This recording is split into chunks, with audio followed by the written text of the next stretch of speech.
Bienvenue dans 5 minutes au musée Rolin. Aujourd'hui, nous allons rencontrer les deux grands dieux de la terre, Dionysos et Déméter. Pour les Grecs et les Romains, la plupart des dieux étaient dangereux et indignes de confiance.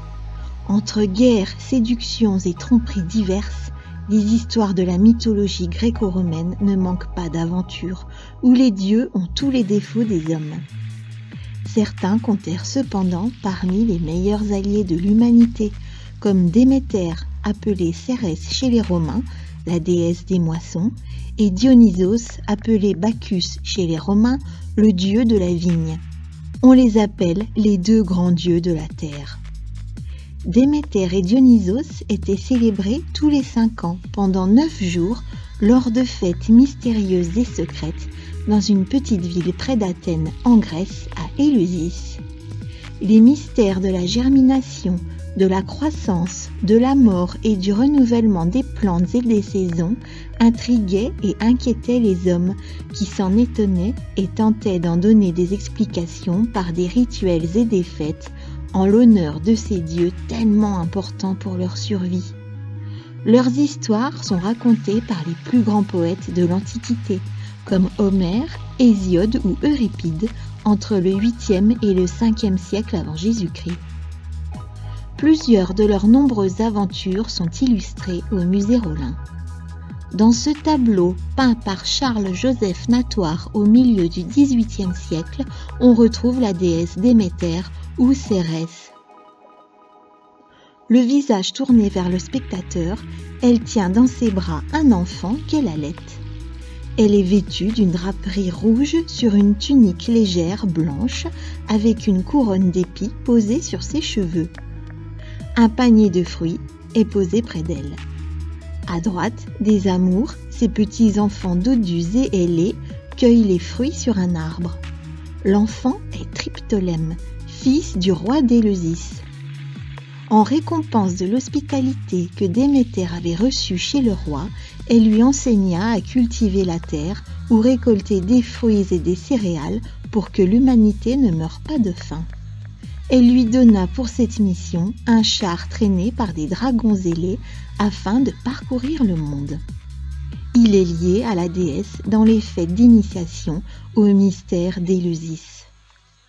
Déméter est aussi connue pour avoir partagé sa fille Perséphone avec le dieu du monde souterrain et des morts appelé Hadès ou Pluton.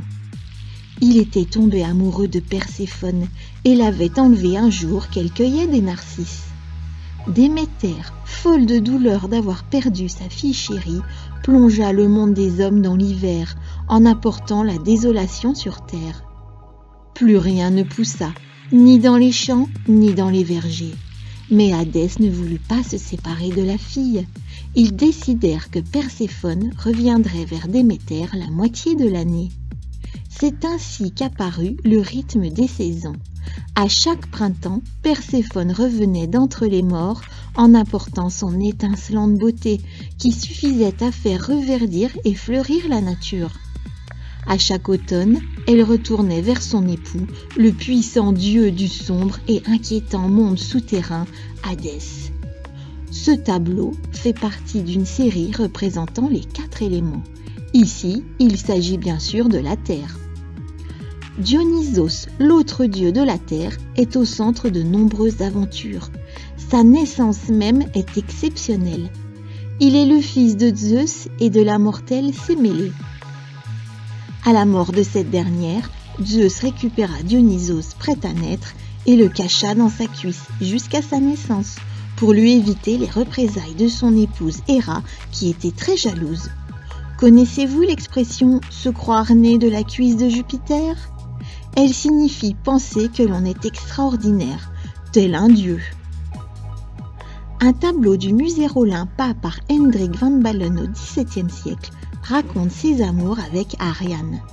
Dans une clairière sont assis Dionysos ou Bacchus et Ariane, entourés d'un jeune faune et de 2 enfants dodus appelés Poutis. Une draperie rouge autour des hanches, coiffée de pampres, Bacchus saisit de la main droite une flûte de verre remplie de vin que lui tend le jeune faune. Il enlace Ariane, ceinte d'une draperie bleue, coiffée d'une couronne d'épis, une guirlande de fleurs en bandoulière. Les Poutis apportent une corne d'abondance et une gerbe de fleurs.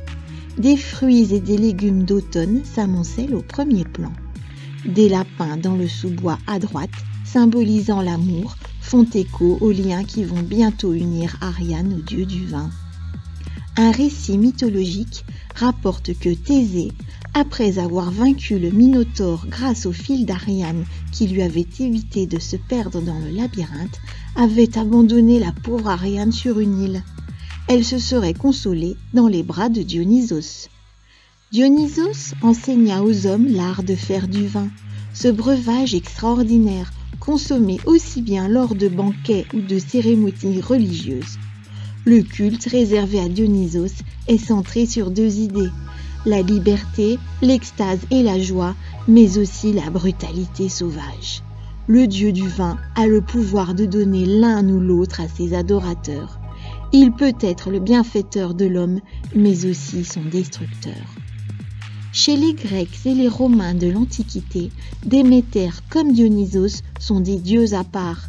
Ils sont liés à la nature et à son rythme éternel. Ils meurent et reviennent à la vie, comme les cultures et la vigne. Ces dieux puissants, mystérieux et inquiétants sont l'assurance que tout ne prend pas fin avec la mort.